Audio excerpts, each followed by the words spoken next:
They told him to end her life at sunrise. By nightfall, he would no longer recognize the man holding the rifle. The wind moved first, slow and dry, carrying dust across the empty street like it had done for 100 years before anyone thought to call this place a town. And Ethan Caldwell stood there in the pale gold light, boots planted in the dirt, fingers resting along the cold length of his rifle, not gripping, not yet, just feeling the weight of something that had never felt heavy until now, because across from him, beneath the rough-cut beam and the rope that swayed without urgency, stood a woman, who did not look afraid, and that was the first thing that didn't sit right. He had seen fear before, in men twice his size and half his age, in outlaws and farmers and soldiers who thought they were ready for the frontier until it stared back at them. But this woman, her hands bound, her posture straight as if the ground itself held her upright, her dark eyes steady beneath the shadow of loose strands of black hair, carried something else entirely, something quieter, something that didn't ask for mercy and didn't expect it either. The townsfolk gathered in a loose half-circle, not too close, not too far, murmuring in low voices that rose and fell like the creak of old wood. And somewhere behind him, boots shifted, leather scraped, metal clicked softly against metal, 12 soldiers forming a line because orders were orders, and Ethan had followed every one of them since the day he put on the uniform, never questioning, never hesitating, because loyalty was simple when the world was clear, when right and wrong stood on opposite sides of a line you could see. But the line was gone now, or maybe it had never been there to begin with, just drawn in dust that the wind could erase without asking. The rope above her turned slightly, catching a sliver of sunlight, and that's when he saw it, resting against her collarbone, half hidden beneath the worn fabric of her dress. A small piece of silver, shaped and etched with patterns he hadn't thought about in years, not since he was a boy standing beside a woman who smelled of cedar and smoke, who once told him that some things weren't meant to be owned, only carried until they found their way back. His breath slowed, just enough to notice it, just enough to feel the shift, subtle but real, like a horse sensing a storm before the sky changes color. He told himself it was nothing, just a piece of jewelry, just coincidence, because out here meaning could get a man killed faster than a bullet ever could, and yet his eyes kept returning to it, to the way it moved when she breathed, to the way her hand, though bound, seemed almost protective of it without touching it at all. "You've seen it before?" she said, her voice low, steady, not loud enough for the others to catch, but clear enough for him, and he didn't answer, not because he didn't want to, but because the words wouldn't come, because something in his chest had tightened in a way he couldn't explain, and explaining things was how he kept control. Behind him, a voice cut through the stillness, sharp and practiced, the kind of voice that didn't need to raise itself to be obeyed. "Proceed," Colonel Briggs said, and there was no anger in it, no urgency, just expectation. The kind that settled on a man's shoulders long before the moment arrived, and Ethan had carried that weight for years without ever noticing the strain. He shifted his stance just slightly, enough to feel the ground beneath his boots, enough to remind himself where he stood, because that mattered, didn't it, standing on the side of law, on the side of order, on the side that kept everything from falling apart. But the woman didn't look like something that needed to be put right, didn't look like chaos or danger or anything the words in the official report had described, and reports were supposed to be facts, clean and certain, not blurred by the way someone held their head or the silence they chose to keep. The townspeople quieted, one by one, as if the air itself had decided to listen, and in that quiet, Ethan became aware of something else, distant but present, like a shadow just beyond the edge of sight. Figures on the ridgeline far beyond the last building, still as stone, watching, not advancing, not retreating, just there, and he didn't need to count them to know there were more than a few, more than enough to turn a moment into something else entirely if it tipped the wrong way. The woman followed his gaze for a fraction of a second, then looked back at him, and there was no warning in her eyes, no threat, just a kind of certainty that made his grip on the rifle tighten without him meaning it to. "Not your enemy," she said, almost a whisper, and for the first time since the order had been given, Ethan Caldwell realized that what he was being asked to do had nothing to do with enemies at all, and everything to do with whether he could still tell the difference. The silence did not break all at once. It settled deeper, like dust finding its place after a long ride, and Ethan could feel every pair of eyes pressing against his back, waiting, measuring, deciding who he was going to be in the next few seconds. Not yesterday, not tomorrow, but right here where the sun hung low enough to stretch shadows across the street and make everything look longer, heavier, harder to escape. His fingers moved along the rifle, not tightening, not loosening, just tracing the worn wood where years of use had smoothed it into something familiar, something reliable, and that was the problem, because this moment did not feel familiar, did not feel like anything he had trained for, and training was supposed to cover everything that mattered. "You hesitate," Colonel Briggs said from behind him, the words calm, almost conversational, but carrying the kind of weight that did not need to be repeated, and Ethan did not turn around, because turning around would mean acknowledging the distance between what he had been ordered to do and what he was beginning to understand, and that distance was growing with every breath he took. The woman did not move, not even when the rope above her creaked again, not even when the wind shifted and carried the faint scent of leather and horse sweat through the air, not even when a child somewhere in the crowd let out a small, uncertain sound before being hushed by a parent who did not want to draw attention. She simply stood there, as if the ground beneath her feet belonged to her more than it did to anyone else in that town, and Ethan found himself wondering how someone could stand so still without being rooted in something deeper than fear or defiance. His gaze dropped again, uninvited, to the silver at her throat, and this time he did not look away quickly enough, because the memory came sharper, clearer, not just a shape or a suggestion, but a moment, a hand placing something similar into another hand, a voice telling him that not all debts were meant to be paid with coin, and he had been too young then to understand what that meant, too young to question it, and yet here it was, years later, asking him the same question in a different form. "Where did you get it?" he asked quietly, the words slipping out before he could measure them, and for a brief second, something changed in her expression, not surprise, not fear, but recognition, as if the question itself confirmed something she had already believed. "It was given," she said, just as quietly, and there was no need for her to explain further, because the way she said it carried enough weight to make the answer feel complete, even if it left more questions behind than it resolved. Behind him, boots shifted again, less patient this time, and one of the soldiers cleared his throat, a small sound that seemed louder than it should have been, because everyone was listening for something, a command, a signal, a reason to move, and none of them wanted to be the first to act without it. Ethan could feel the line of men at his back, could feel their expectation, their reliance on him to make this simple, to make it clear, to give them something they could follow without thinking, because that was how it worked. One decision passed down through ranks until it became action, and action did not ask questions. He had been that man for years, the one who made it easy for others to follow, the one who did not let doubt show, the one who believed that loyalty meant not needing to understand, just needing to obey, and yet standing here now, with the sun lowering and the shadows stretching, he realized that loyalty without understanding was just another kind of blindness, and blindness could lead a man anywhere. "You are not seeing the whole of it," the woman said, her voice steady, not pleading, not accusing, just stating something as simple as the way the wind moved across the open land, and he met her eyes again, really met them this time, not as a soldier looking at a prisoner, but as a man trying to understand another human being, and what he saw there did not match the report he had been given, did not match the words that had justified this moment, and that mismatch was too large to ignore. Somewhere out beyond the buildings, a horse shifted, hooves pressing into dry ground, and Ethan's attention flickered for a second, just long enough to catch the stillness on the ridge again. The shapes that had not moved, that had not advanced, that had not shown any sign of threat, and that stillness felt deliberate, like a choice, like restraint, and restraint did not belong to the image of an enemy he had been taught to expect. "They are watching," he said under his breath,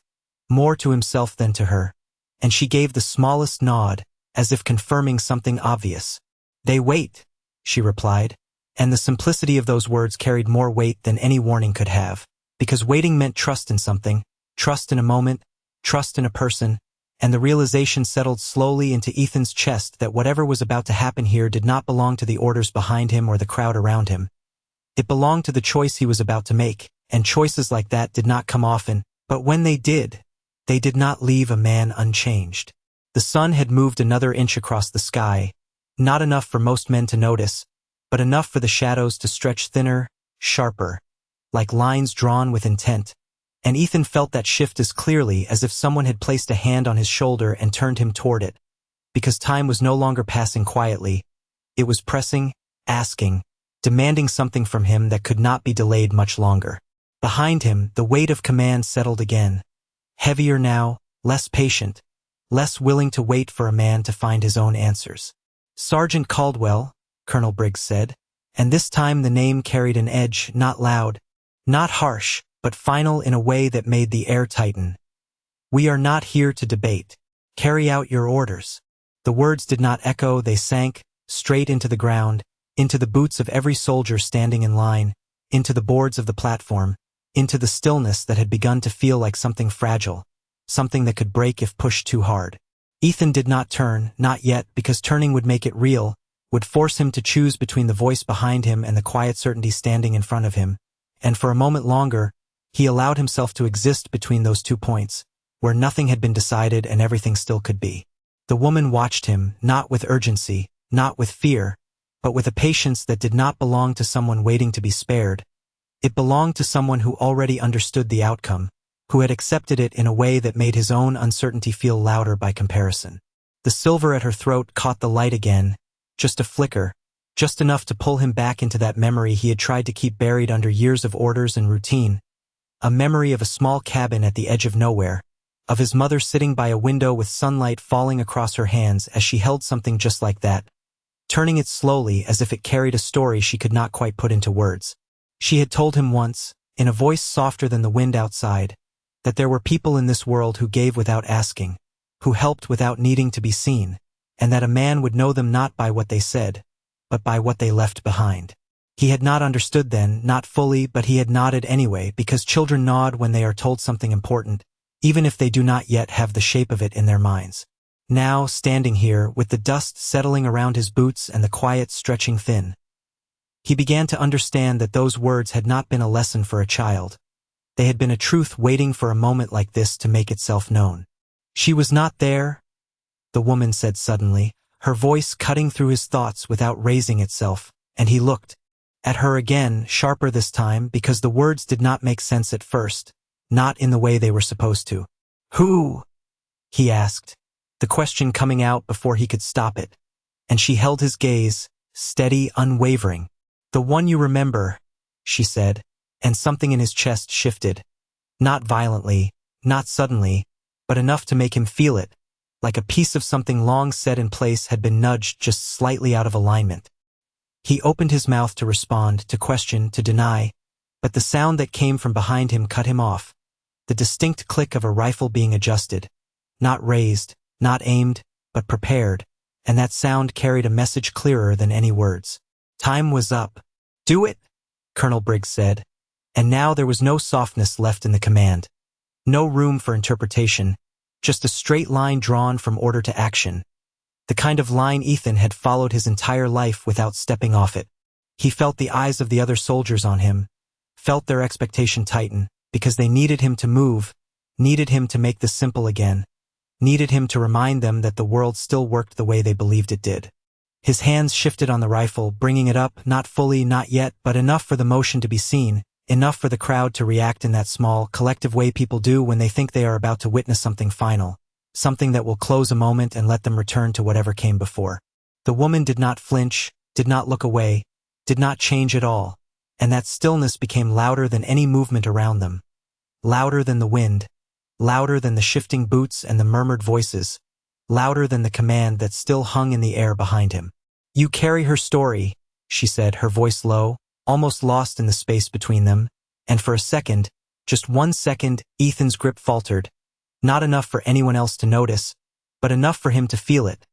enough to understand that what he was holding was no longer just a rifle, it was a choice, and choices like that did not belong to orders, they belonged to the man who had to live with them. Long after the dust settled and the crowd went home, somewhere beyond the town on that silent ridge, nothing moved, and that stillness held, waiting, not for a signal, not for a command, but for him. The rifle came up the rest of the way, slow enough to feel every inch of movement, fast enough that no one could call it hesitation, and Ethan fixed his eyes somewhere just past the woman's shoulder, not at her, not at the silver resting against her skin, but at a point that did not exist, because if he looked directly at her now, he knew the weight in his chest would become something else entirely, something harder to ignore, something that would not fit inside the clean lines of an order, given and followed. The town held its breath, not as a single moment, but as a drawn-out pause that stretched between heartbeats, and even the wind seemed to ease, as if the land itself had decided to wait and see what kind of man stood in that dust. Behind him, the soldiers aligned their stance without being told, boots pressing deeper into the ground, hands steady on their weapons because they had done this before, not this exact moment, not this exact woman, but the shape of it, the structure, the expectation that one command would turn stillness into action and action into something final. "On my mark," Colonel Briggs said, and there it was, the last step before everything became irreversible, the line drawn so clearly that even a man who had begun to doubt could still step across it without thinking, because that was what training did, it removed the space where doubt could grow. Ethan inhaled slowly, the air dry, carrying the faint scent of sun-warmed wood and leather, and as he held that breath, the memory returned again, not in fragments this time, but whole, his mother's voice, quiet but certain, telling him that the measure of a man was not in how well he followed orders, but in whether he knew when those orders asked him to leave something behind that could not be reclaimed. He had not understood then, had not needed to, because no one had ever asked that of him before, no one had ever placed him in a moment where obedience and truth stood apart instead of together. "You already know," the woman said, her voice cutting through the space between them without force, without urgency, just enough to reach him, and he felt it, not as sound, but as recognition, like a door opening inside a place he had kept closed for too long. His finger rested along the trigger, not tightening, not pulling, just there, waiting for a signal that he suddenly realized might never come from anyone but himself. "Mark," Colonel Briggs said, and the word hung in the air, sharp and final, but nothing followed, not immediately, not the way it was supposed to, because Ethan did not move, not the way he had been trained to, not the way every man behind him expected him to. The silence that followed was different now, heavier, charged with something that did not belong to routine or discipline, and he could feel it ripple through the line of soldiers, through the crowd, through the space between him and the woman who still had not looked away. A second passed, maybe two, long enough for the absence of action to become its own kind of statement, and then he lowered the rifle, not quickly, not dramatically, just enough to break the line that had been drawn, just enough to make it clear that something had shifted in a way that could not be undone. The sound behind him came fast then, not loud, but sharp, the unmistakable movement of men adjusting, reacting, trying to understand what had just happened without being told. "Sergeant Caldwell," Colonel Briggs said again, and now there was no calm left in his voice, only the tight control of a man who had just seen something slip beyond his reach. "You will carry out that order." Ethan turned then, slowly, meeting the colonel's eyes for the first time since this had begun. And in that look, there was no defiance, no anger, just a clarity that had not been there before. A steadiness that came from knowing exactly where he stood, even if that place was no longer where he had been told to stand. "No, sir," he said, and the words were quiet, almost lost in the open air, but they landed harder than any command, because they did not come from uncertainty, they came from decision. The line of soldiers behind him shifted. Again, not forward, not back, just enough to show that something had changed among them as well, that the certainty they had relied on was no longer solid, no longer something they could stand on without question. From the ridge beyond the town, the figures remained still, watching, waiting, and for the first time, Ethan understood that their stillness had never been about restraint alone. It had been about trust, trust that this moment would reveal what kind of man he was, not to them, not to the town, but to himself. The rope above the woman swayed once more, catching the last of the sunlight as it dipped lower, and in that quiet, with the rifle lowered and the order unanswered, the shape of the day changed, not with noise, not with force, but with the simple, undeniable fact that one man had chosen not to follow a path that no longer felt like his own. The word no did not echo, it settled heavy and certain, like a stone placed exactly where it was meant to be, and for a moment no one moved because no one quite knew how to move when the world shifted without warning, when a man stepped out of the line that had always held everything in place. Colonel Briggs stared at him, not in disbelief, but in calculation, the kind that measured consequences before reacting, and the air between them tightened with something colder than anger, something that did not need to be raised to be felt. "You are making a mistake, Sergeant," he said, each word precise, controlled, but carrying the weight of everything behind him, rank, law, expectation, and the quiet threat of what happened to men who chose their own path instead of the one given to them. Ethan did not answer right away because the answer was already there, already spoken, and repeating it would not make it clearer, would not make it easier for the men behind him to understand why their certainty had just been taken from them. Instead, he turned back toward the woman, toward the stillness that had not changed, toward the silver that caught the last light of the day as if it belonged there more than anywhere else. The rope above her creaked again, a small sound, but in the silence it carried farther than it should have, and Ethan reached up without thinking, his hand steady, his movement slow enough that no one mistook it for anything but what it was, a decision continuing itself. The fibers were rough against his palm, worn by time and weather, and as he loosened it, the tension in the air shifted, not gone, but different, like a storm that had changed direction instead of breaking. Behind him, one of the soldiers exhaled, a quiet release that seemed to give permission for others to breathe again. And though none of them stepped forward, none of them raised their weapons, the line they had formed was no longer as solid as it had been minutes before. The woman lowered her hands as the binding gave way, not quickly, not with urgency, just enough to free herself from something that had never truly defined her. And when she looked at him again, there was no triumph in her expression, no relief that needed to be shown, only that same steady presence that had unsettled him from the start. "You remember now," she said, and it was not a question, it was an acknowledgement, and Ethan felt it settle into him in a way that left no room for doubt. From the ridge, the figures remained still, but something had changed there as well, not in movement, but in the way the light touched them, the way the distance between them and the town no longer felt like a threat waiting to close, but a boundary that had been respected. Colonel Briggs stepped forward then, not quickly, not aggressively, but with purpose, stopping just short of where Ethan stood, close enough that the difference between them could be measured not in distance, but in what each man was willing to stand for. "This is not over," he said quietly, and Ethan nodded once, because he knew that already,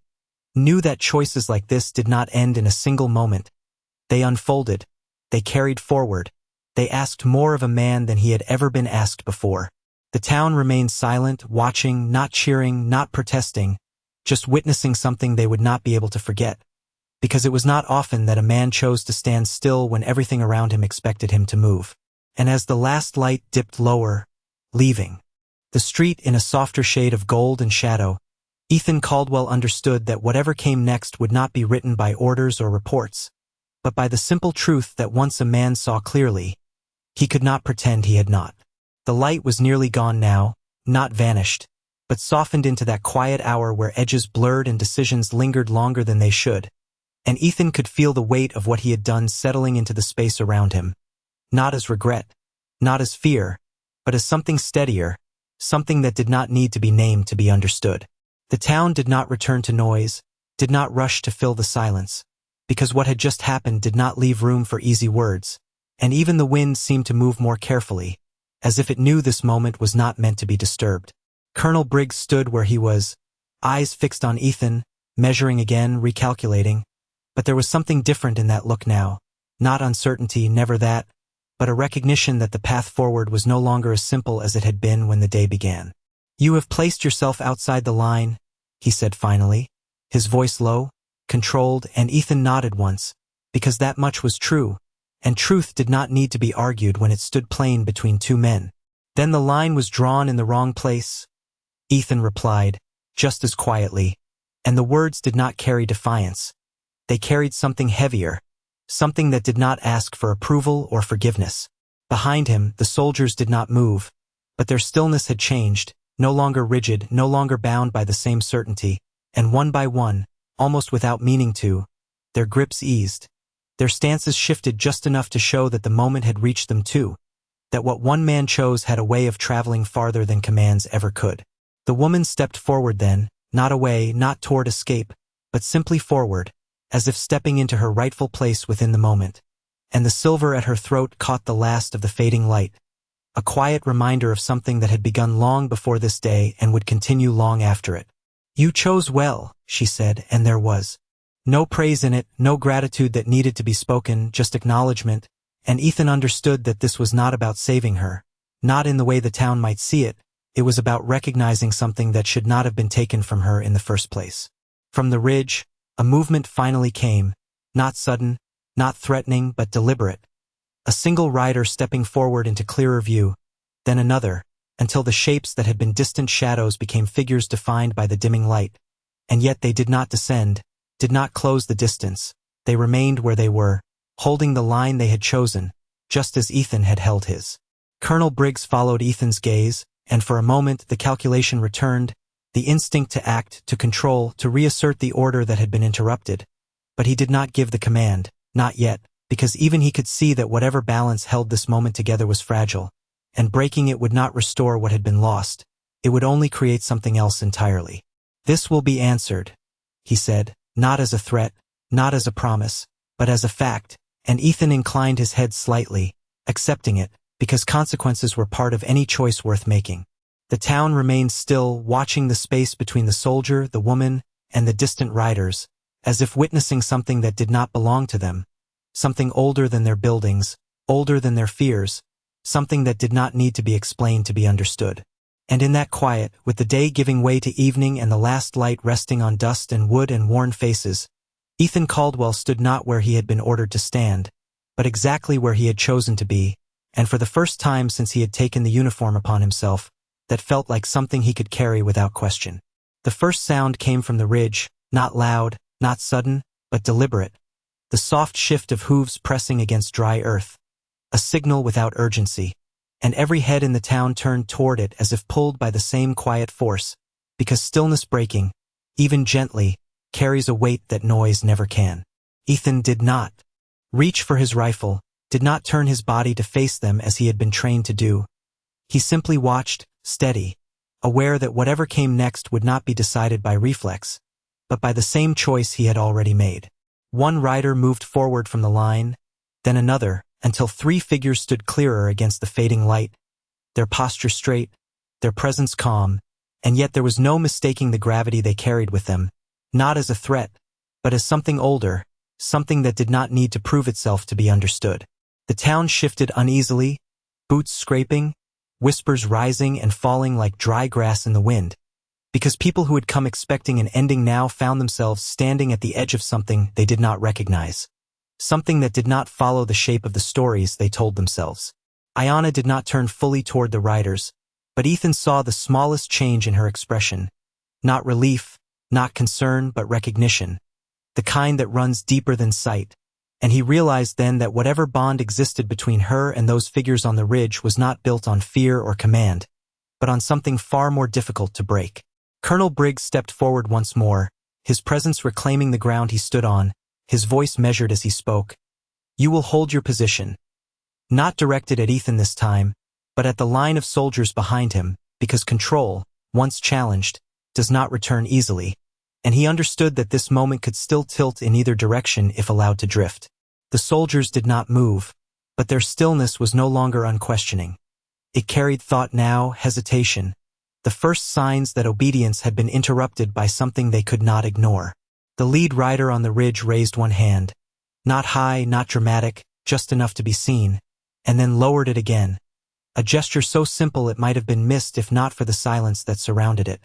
And yet in that small motion, something passed between the ridge and the town, something unspoken but understood. Ethan felt it without knowing how, a shift not in distance, but in intention, as if the air itself had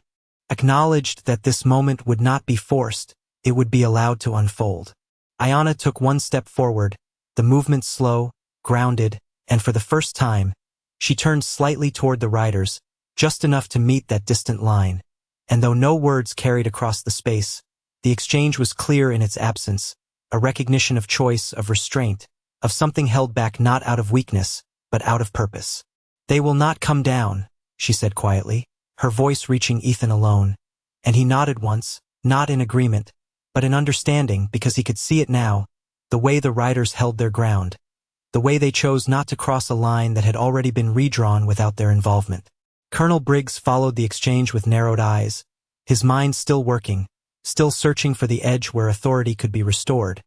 But even he could see that this was no longer a matter of issuing commands, it was a matter of recognizing that something had shifted beyond his reach. The town stood caught between 2 forces that were not truly opposing, just different, and in that space, the absence of action became its own kind of resolution, one that did not demand surrender from either side, only recognition. Ethan remained where he was, the dust settling around his boots, the last light tracing the lines of his face, and he understood that this moment, quiet as it was, would carry further than any report, further than any order ever given, because it was not about what had been done, but about what had not, and sometimes, out here where the land stretched wider than any man's claim, that was the only kind of justice that held. The light had almost slipped away completely, leaving behind that thin gray hour where shapes softened and voices carried farther than they should. And in that quiet balance between day and night, no one seemed willing to be the first to disturb what had settled over the town. Ethan remained still, not out of uncertainty anymore, but because there was nothing left to rush, nothing left to force, and for the first time since he had stepped into uniform, he understood that stillness could hold more power than action ever had. The riders on the ridge did not advance, did not retreat, they simply remained, their silhouettes now darker against the fading sky, as if they had become part of the land itself, something that could not be moved by orders spoken in a different language of law and command. Ayanna stood beside him now, no longer bound, no longer placed apart, and yet she did not step beyond him or behind him. She chose a place that neither challenged nor yielded, a place that held its own meaning without needing to be explained. The silver at her throat no longer caught the sun, but it held the last trace of light, faint, steady, like a memory refusing to fade, and Ethan found himself looking at it one more time, not with doubt now, but with recognition that had finally settled into something solid. Colonel Briggs exhaled slowly, a sound barely heard, but in the silence it carried weight, and when he spoke again, his voice had changed, not softened, but sharpened in a different way, less about control, more about containment. "We withdraw at first light," he said, not loudly, not as an announcement, but as a decision spoken to himself as much as to the men behind him, and though no one responded, the shift was felt, because withdrawal was not defeat, not here, not in this moment, it was acknowledgement that something had been encountered that did not fit within the structure they had brought with them. One of the soldiers lowered his gaze, another adjusted his stance, small movements, almost unnoticed, but together they formed something new, a quiet agreement that the line they had been standing on no longer held the same shape. Ethan did not turn toward them, did not seek their reaction, because this was not about being followed, it was about standing where he had chosen, and letting that stand on its own. The town began to breathe again, slowly, cautiously, voices returning in low murmurs, not loud enough to break the moment, just enough to remind everyone that life would continue, that whatever had just taken place would not end the world they knew, but it would change how they saw it. Ayanna glanced toward the ridge once more,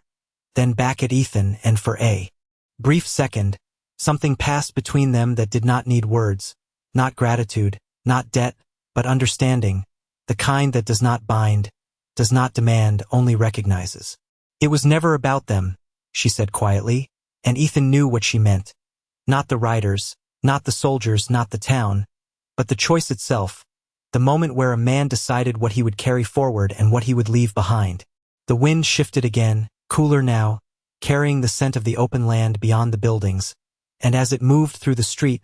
it lifted the dust just enough to blur the edges of everything, softening the lines that had seemed so clear before. From the ridge, the riders began to turn, not all at once, not as a command, but one by one, each movement deliberate, each step taken without urgency, and soon their silhouettes were no longer facing the town, but the open land beyond it, as if the moment had reached its end without needing to be declared. Ethan watched them go, not with relief, not with triumph, but with a quiet understanding that what had held them there had not been fear, but something far stronger, something that did not need to prove itself to be real. And as the last light faded completely, leaving only the dim outline of the town against the wide stretch of night, Ethan Caldwell stood in that space between what had been and what would come next, knowing that the hardest part was not the choice he had made, but the life he would now have to live with it, a life no longer guided by orders alone, but by something quieter, something that did not speak unless it was needed, and when it did, could not be ignored. The night settled in without ceremony, just a slow dimming of what had been clear, until the town stood wrapped in that quiet blue darkness where every sound seemed to travel farther than it should, and Ethan could hear the faint creak of wood, the distant shift of a horse, the low murmur of voices that no longer carried fear, but something closer to uncertainty, the kind that comes when a man sees something he cannot easily explain. The soldiers began to break formation, not on command, not all at once, but in small, hesitant movements, boots turning, shoulders easing, as if each man needed a moment to decide whether he was still standing where he had been told to stand, or somewhere else entirely. Colonel Briggs remained where he was for a while longer, watching the ridge even after the last of the riders had disappeared into the dark, as if expecting something more, some final act that would restore the balance he understood. But nothing came, and eventually even he turned away, his posture still firm, but carrying the weight of a man who had encountered something that did not bend to his authority. "We move at dawn," he said again, this time louder, enough for the men to hear clearly, enough to bring them back into something familiar, something structured, and they nodded, grateful for the return of an order they could follow without question. Ethan did not respond, did not shift, because the words no longer held the same pull they once had, and he understood now that following them would not erase what had already been set in motion. Ayanna stood beside him, the distance between them small now, but not uncomfortable, not forced, just present, like two people sharing the same piece of ground without needing to claim it. "You will not be welcomed the same way," she said quietly, her voice carrying no warning, only truth, and Ethan gave a slight nod, because he had already felt that change, already sensed the way the town looked at him differently, not with anger, not with respect, but with a question they did not yet know how to ask. "I did not do it for them," he replied, and the words felt simple, honest, without weight, because they did not need to carry anything beyond what they were. She studied him for a moment, then looked toward the dark horizon where her people had vanished, and for the first time, there was a hint of something softer in her expression, not relief, not gratitude, but something closer to acknowledgement that the world did not always remain as it had been taught to her. "No," she said, almost to herself. "You did not." The wind moved again, cooler now, brushing against their faces, carrying with it the scent of open land and distance, and Ethan felt it settle into him in a way that made everything clearer, not easier, but clearer, as if the noise that had once filled his thoughts had been stripped away, leaving only what mattered. Behind them, the town began to return to itself, doors closing, footsteps fading, lanterns being lit one by one, small points of light pushing back against the dark, and in those lights, life continued, unchanged on the surface, but shifted underneath in ways that would take time to reveal themselves. Ethan looked down at his hands, at the rifle he still held, and for a moment he considered setting it aside, leaving it there in the dust where it no longer seemed to belong, but instead he lowered it gently, resting it against the post, not discarding it, not rejecting it, just placing it where it no longer defined him. Ayanna noticed the gesture, said nothing, but her gaze lingered on it for a second longer before returning to him, and in that look, there was an understanding that did not need to be spoken, that whatever came next would not be decided by weapons or orders, but by something quieter, something that had already proven itself stronger than both. The night deepened, the stars beginning to show above the wide stretch of sky, and Ethan Caldwell stood there, no longer a man waiting for the next command, but a man who had already chosen, and in that choice, found something he had not known he was missing until it was placed before him. Something that did not ask for permission, did not require approval, only the courage to see it and the will to follow it wherever it might lead. Morning did not arrive all at once, it came slow and pale, a thin band of light stretching across the horizon like something cautious, something unsure of what it would find when it reached the town, and Ethan was already awake when it did, standing where the dust had settled the night before, the same ground, the same buildings, but nothing felt the same, not after a silence like that had passed through. The air was cooler now, carrying the faint scent of dry grass and distant hills, and for a moment, it felt like any other morning on the frontier, quiet, ordinary, the kind of morning where men returned to routine and left questions for another time, but that illusion did not hold long, because the memory of what had not happened still lingered stronger than anything that had. The soldiers moved with purpose, packing gear, tightening straps, preparing horses, and though their actions followed the pattern of departure, there was something restrained in it, something measured, as if each man was careful not to disturb whatever remained from the night before. Colonel Briggs stood near the center of it, issuing orders in a low voice, not sharp, not forceful, but controlled, the kind of control that rebuilds itself after being tested. And when his eyes passed over Ethan, they did not linger, not because there was nothing to say, but because too much had already been understood without words. Ethan did not step back into formation, did not reach for his rifle where it leaned against the post. He simply watched, hands at his sides, feeling the distance between himself and the line of men grow, not in steps, but in something deeper, something that could not be crossed by returning to where he had been. Ayanna stood a few feet away, her posture unchanged, her presence as steady as it had been through the entire night, and when the first light touched the silver at her throat again, it no longer felt like a question. It felt like an answer that had been waiting for him to recognize it. "This is where your road turns," she said quietly, and Ethan nodded once, because he could feel it too, not as a choice waiting to be made, but as one already made, already set beneath his feet. The town stirred slowly, doors opening, figures stepping out into the morning, their movements cautious at first, then more certain, as if they needed to see the day with their own eyes before believing it had truly begun. And when they saw him standing apart from the soldiers, something passed between them, not approval, not rejection, but awareness, the kind that comes when a man no longer fits into the place he once did. A horse stamped nearby, the sound sharp in the quiet, and one of the soldiers led it forward, glancing briefly toward Ethan before looking away, not out of disrespect, but out of something closer to uncertainty, because they did not know what to call him now, did not know which side of the line he stood on anymore. Colonel Briggs mounted his horse last, his movements precise, unchanged, and when he turned the animal toward the open road, he paused just long enough to speak, not loudly, not for the town, but for Ethan alone. "Every man answers for his choices," he said, and Ethan met his gaze without hesitation, without resistance, simply accepting the truth of it. "Yes, sir,"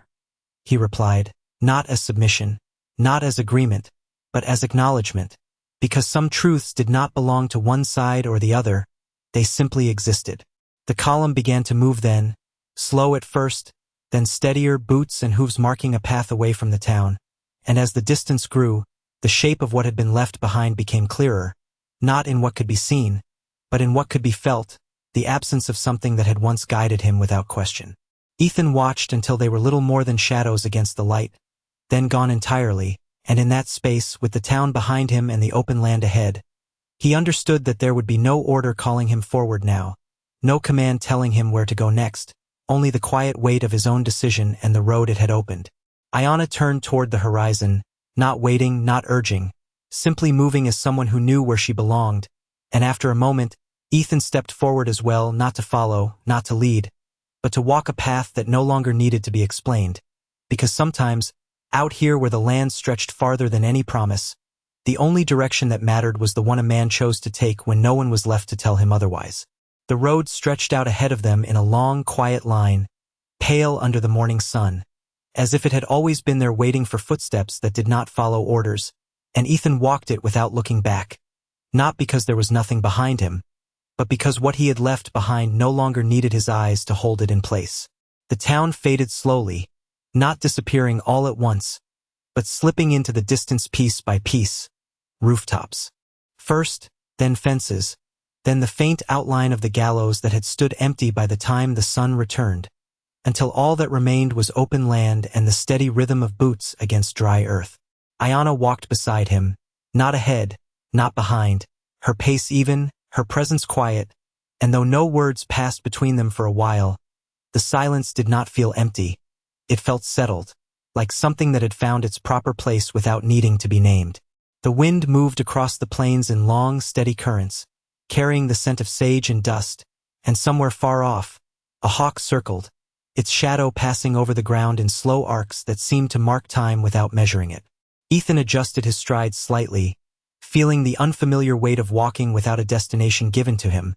without a map drawn by someone else's hand, and it struck him that this was what freedom felt like, not light, not easy, but open, wide enough that a man could lose himself if he did not know what he carried inside. "You walk differently now," Ayanna said after a while, her voice soft, not questioning, simply observing, and he let out a small breath that might have been a laugh if it had carried more sound. "I do not know how I used to walk," he admitted, and the honesty of it surprised him, not because it was difficult to say, but because it had taken him this long to realize it. She nodded once, as if that answer made sense in a way that did not need further explanation, and they continued on, the land opening wider with each step, the horizon stretching farther than the eye could follow. After a time, the ground began to rise gently, leading them toward a ridge not unlike the one from the night before, and as they reached it, Ethan slowed not from exhaustion, but from something else, something that made him pause before stepping onto higher ground. Below them, the land spread out in quiet patterns, trails winding through patches of dry grass, distant shapes that might have been riders or might have been nothing at all, and for a moment he stood there, taking it in not as a soldier surveying territory, but as a man seeing it for what it was: vast, indifferent, and somehow more honest than anything he had known before. Ayana stepped beside him, her gaze moving across the same stretch of land, and then she reached up, her fingers brushing the silver at her throat before she slipped it free, the motion simple, unhurried, and held it out to him. Ethan looked at it, at the familiar shape that had followed him from memory into this moment, and hesitated, not out of doubt, but out of understanding, because taking it would mean something more than he could easily define. "It was never meant to stay," she said quietly, and he knew she was not speaking only of the pendant, but of the story it carried, the connection it represented, something that had crossed between worlds without asking permission. He reached out then, slowly, and took it, feeling its weight settle into his palm, not heavy, but present, real in a way that left no room for denial. "Then why give it to me?" he asked, his voice low, and she met his gaze, steady as ever. "Because now you know what it means," she replied, and there was no more to be said after that. The wind moved again, lifting the edge of his coat, carrying the moment forward without asking, and Ethan Caldwell closed his fingers around the small piece of silver, not as something owned, but as something entrusted, and as he stood there on that ridge, with the land stretching out in every direction, he understood that the road ahead would not be marked by orders or expectations, but by the quiet decisions a man made when no one was there to see them, and that was a path no map could ever hold. The silver rested in his hand longer than it should have, not because it was heavy, but because it carried something that did not belong to weight alone, and Ethan turned it once between his fingers, letting the light catch its surface, watching how it reflected not just the sky above, but something quieter beneath it, something that did not shine unless a man was willing to see it. The ridge held them in that moment, the wind moving steady across the open land, pressing against his coat, carrying the faint rustle of dry grass below,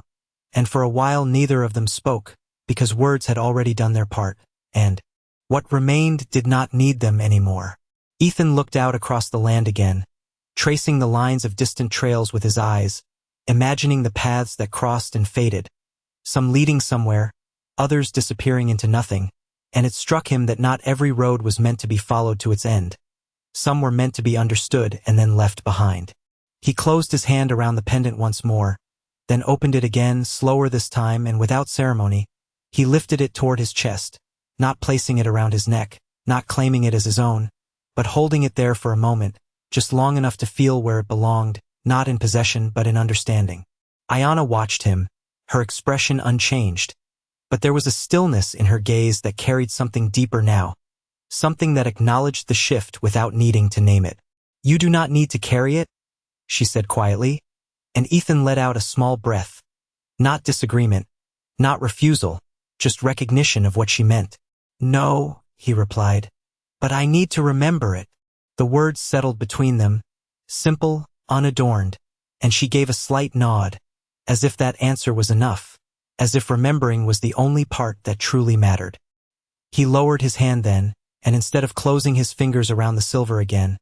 he let it rest open in his palm, exposed to the light, to the wind, to the space between them, and after a moment, he extended it back toward her, not returning it, not rejecting it, but offering it in a way that carried no claim, no ownership, only trust. She did not take it immediately, and in that pause something passed between them that had nothing to do with the object itself, something that spoke of choice again, of what a man held onto and what he allowed to move on. When she finally reached for it, her fingers brushed his briefly, not lingering, not hesitant, just enough to complete the exchange, and as the silver left his hand,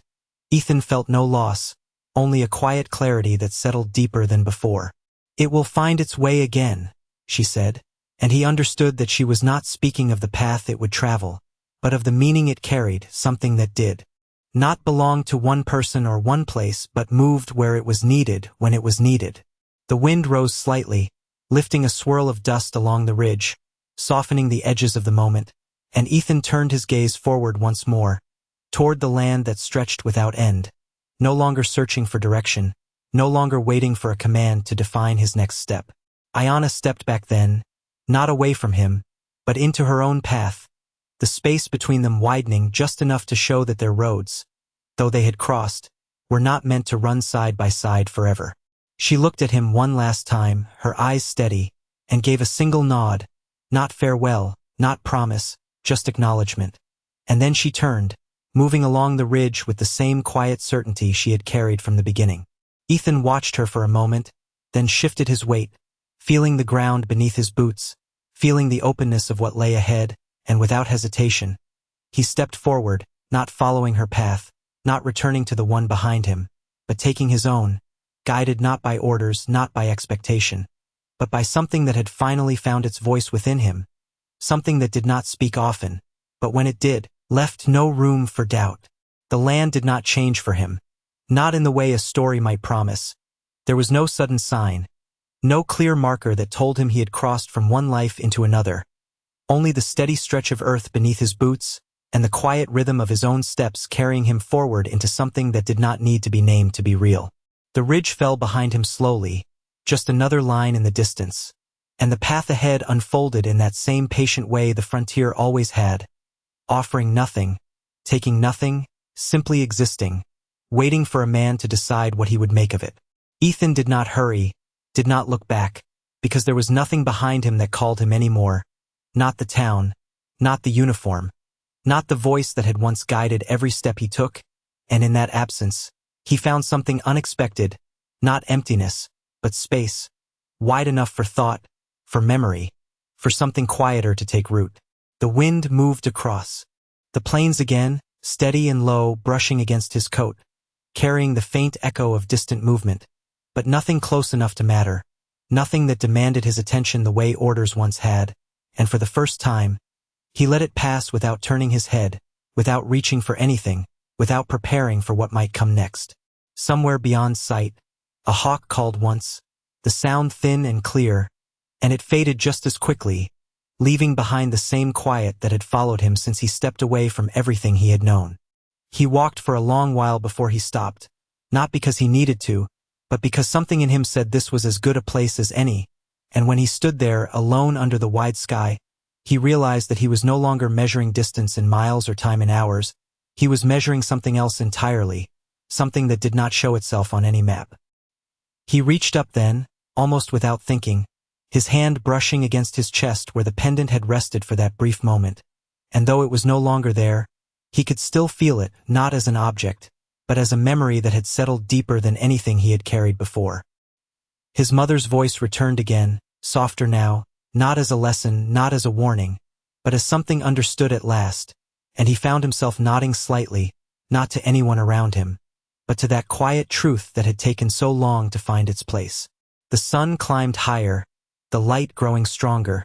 casting fewer shadows, and in that brightness, everything looked clearer, simpler,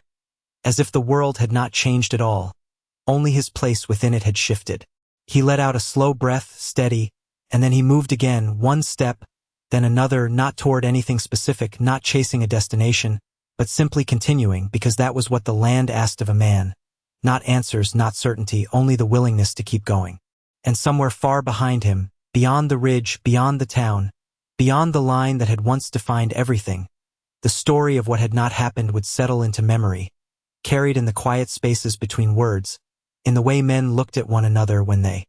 thought no one was watching, in the small decisions that came later, shaped by a moment where one man chose not to follow, and because of that, something larger remained untouched. Out here, where the horizon never ended and the wind never stopped moving, justice did not arrive with noise or force, it arrived in silence, in the space between a command and a choice, and it stayed only as long as a man was willing to stand there and let it.